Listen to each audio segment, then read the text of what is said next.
This is my 1980 Moto Guzzi 250 TS, which I've been slowly reviving over the last year, and has been almost finished for months now. We need to finish it, and I have everything that I need to finish it, so he will get finished, whether he likes it or not. Most of this video will be about brakes. You can see the front brake isn't doing too well. It's leaking from everywhere it can leak, but this fitting and the front brake switch doesn't work. I mean, it probably still works, but it's broken. So let's get to work.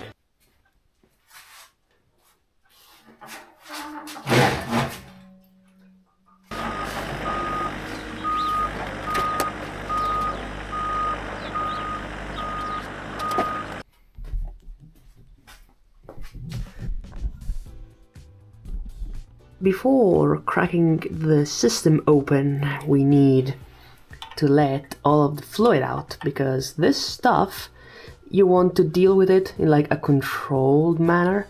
You don't want it to explode everywhere. And the best way to do it is with the bleed valve on the caliper, which is the thing that I just cracked open.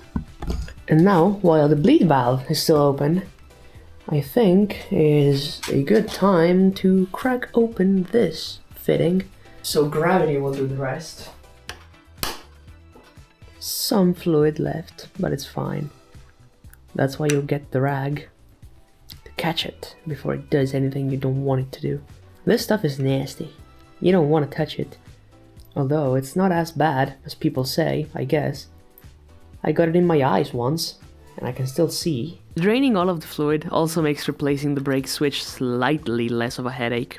And this bike uses a hydraulic brake switch, which is triggered by pressure in the lines when you apply the brake. I'm not really a fan of this style of switch. I much prefer the superior mechanical switch. You know, these little things. They sit on your master cylinder and go click when you pull the lever, crunk. Honestly, those are just better. Yes, they can go bad more often because they are out in the elements, but when they go bad, you don't have to let a bunch of air inside your brake lines to replace them. And speaking of that, one trick I use with copper washers, so usually you're told to not reuse copper washers. The way these work is when you bolt two things together, for example, like you could have this banjo bolt and a copper washer, and then a brake caliper here. When you bolt this down, the copper washer crushes between the two surfaces and it fills in the gaps between them, so you have an almost perfect seal. It should never leak from one of these unless, you know, it's not bolted down properly. But you're told to not reuse them because once they're crushed to those two surfaces, they're kind of spent, I guess. You can't really make them mate to other surfaces. My English is not working today. Please be patient. Take the washer, put it on the flame,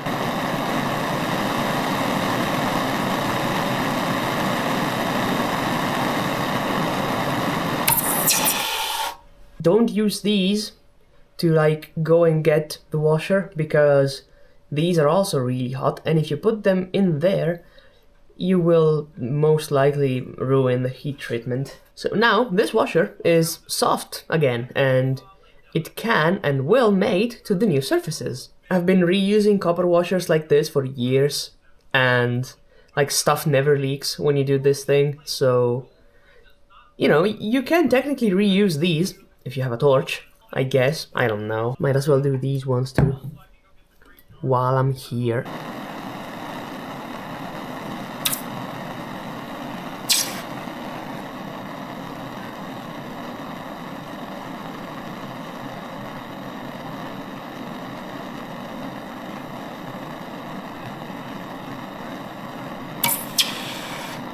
This style of master cylinder, you take it apart by using violence.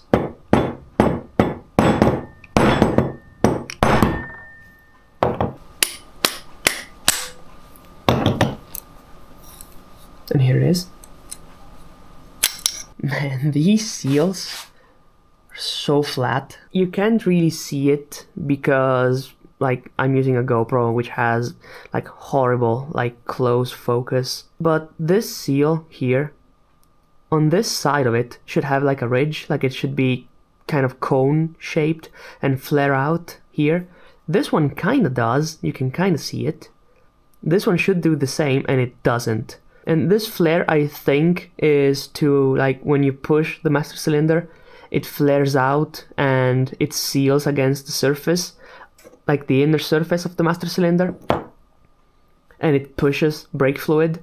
Then when you retract it, brake fluid can rush past it, I guess. And yeah, it's not really doing much. 30 smackaroos for all of this. I mean, I want to stop, and I want the guy that I'm selling the bike to not fucking die, so yeah, it's money well spent. Now, dunking these, where's the... I lost my brake switch. Oh, here it is. I'm putting these in the ultrasonic, and then I think I'm not gonna do anything to this because I need to wait for that. So I'm gonna, I don't know, rebuild that DRZ head.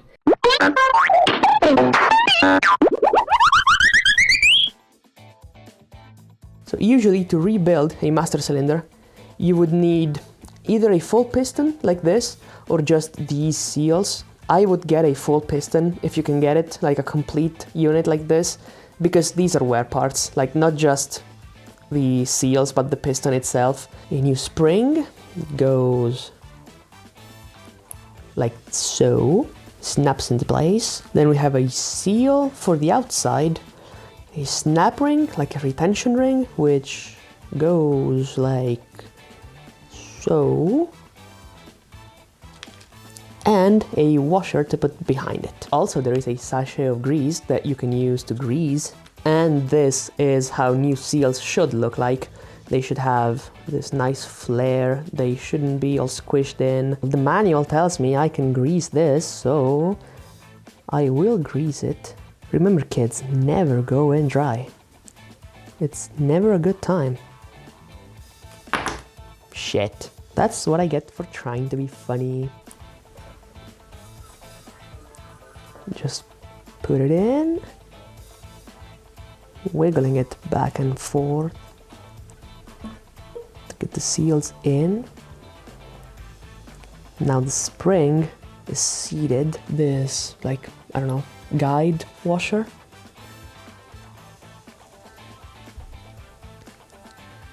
Then we have our seal. So because this is held in place by this like snap ring kind of thing, it's not really a snap ring, but I don't have any better way to call it. To seat it, I think you just stand on it.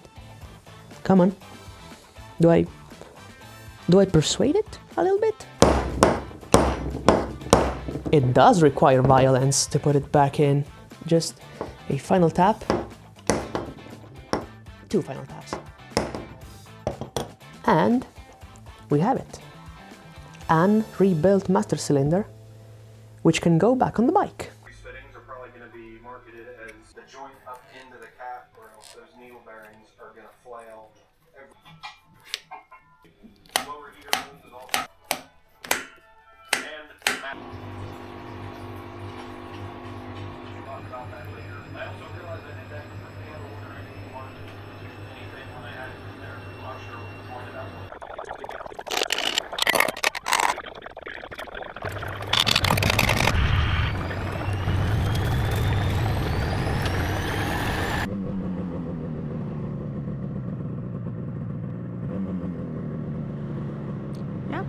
Yeah, front brake works. This bike sounds so good. Why you like me a 2-stroke? Doesn't run like one, doesn't feel like one, but it sounds way faster than it is. It doesn't feel like a 2-stroke. Like if I had earplugs in my ears, which I should probably have because I know I'm going deaf and this wind is deafening. But this would probably feel like, you know, some 4-cylinder 4-stroke, I guess, from the era, maybe. Never rode one of those, but that's how I imagine them to ride like. That doesn't make sense. That's what I imagine those ride like. Yeah, that makes more sense. That feels more like English. Also, I am running different gearing that I ran last time. Now I'm running the stock gearing, which is exactly like the one I had before, but with a like 1/2 smaller front sprocket. And you know what? It does feel very similar, but it also feels better somehow. It does feel like it has some more pep in its step, but doesn't feel too different than before.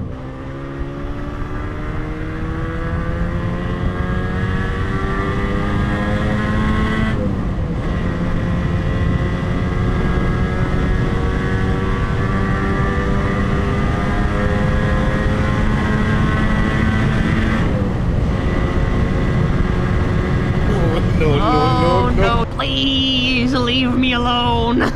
I ain't doing nothing wrong. I just have a loud 80s bike, which is a loud 70s bike.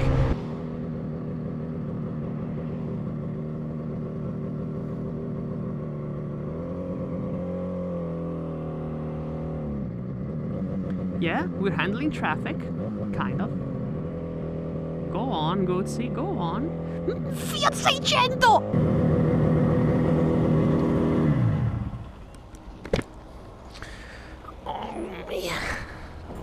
Oh, I hate this part.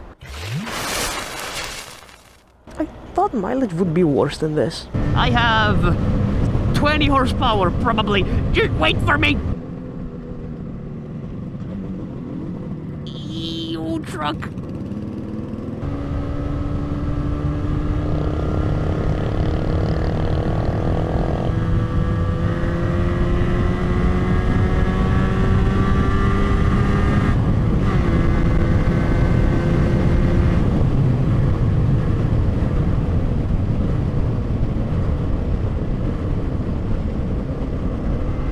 What we will do now is, first of all, make sure that the brake is bled. There is still some air in the line. It's probably, like, it's fine, I guess. It's not so bad that it's dangerous, but the initial, like, biting point, well, I guess, like, the initial stroke of the lever, it does nothing. Like, it feels like it's dragging a little bit on the brake, but it's not braking, so maybe with the vibration from the engine and leaning side to side, and also maybe a little sesh of Italian tune-up. Is that a Renault Twizy? It's not. Looks like one.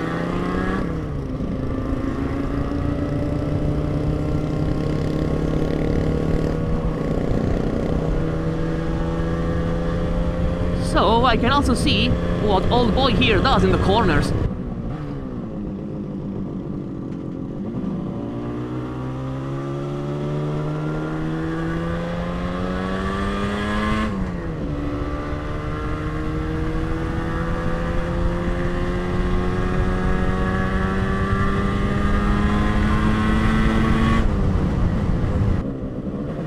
Easy on the transmission.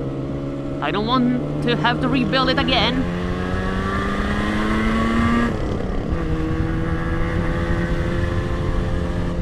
It falls so out of the power band when you shift. Oh, it's so bad.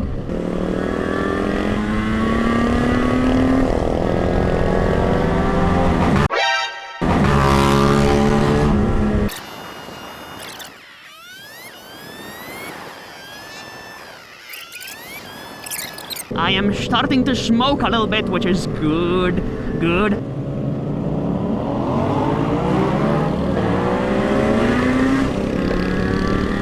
I don't have the power.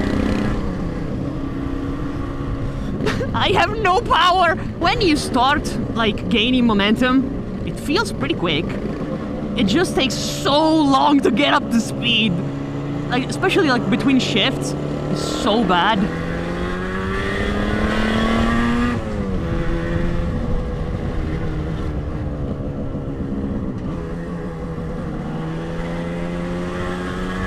It feels light.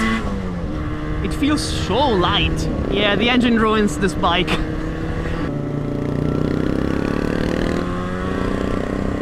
Ow.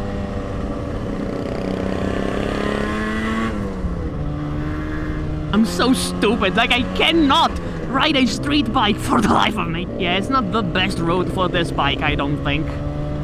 I think this bike would be a lot more fun on a more open road, where you can keep up, like where you can keep your momentum. because this bike hates having to like go fast and slow and fast and slow and fast and slow. Braking is fine, it's accelerating which is a problem.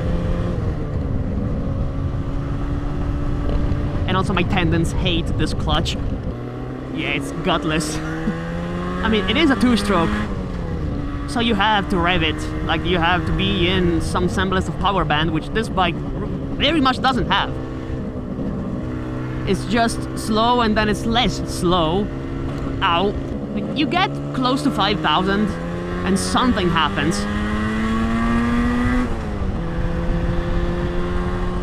But I don't trust these tires at all. I mean, the front is a Bridgestone, which maybe is good, but I have some like Mitas whatever at the rear, which doesn't really fill me with confidence. Also, I can't ride a street bike. I am much better at riding bikes like that. And I say better, not meaning good. The brakes are working as intended, and even better than expected, which is a bonus, considering all the friggin' headache that went through making this bike rideable. At least I know I can slow down when needed. Although this bike doesn't really want me to slow down.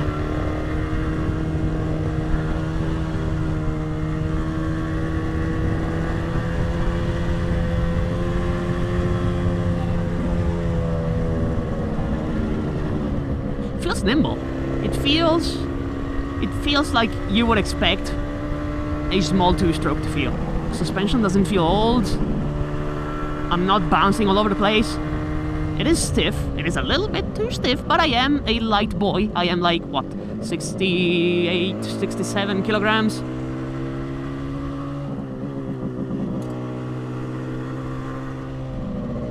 And I am getting dog-walked by a Dominator. Jesus. Look at him going away! I don't have the torque for this!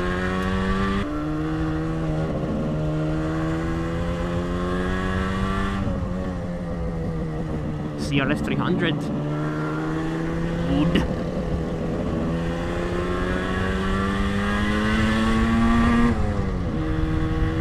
And the road is over again.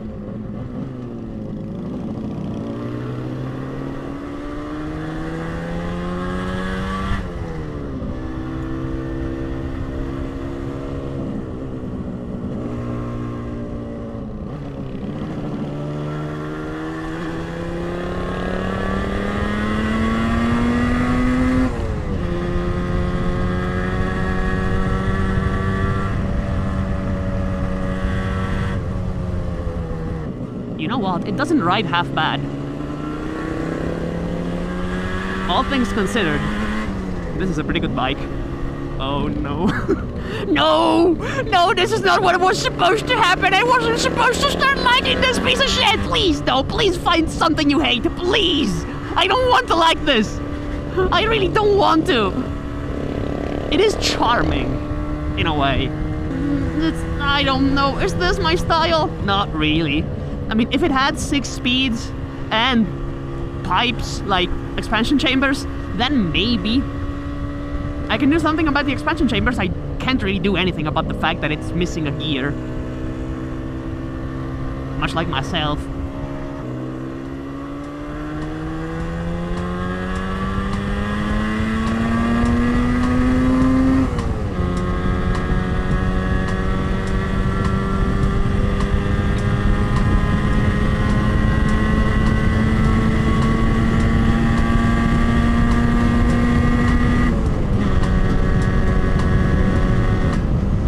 Guys, I hope you enjoyed this video. I know I haven't been uploading in a couple months. I'm gonna talk about it more in the next video, which was supposed to come out before this one, but I'm still not 100% happy with it. So today, you're getting the Guzzi.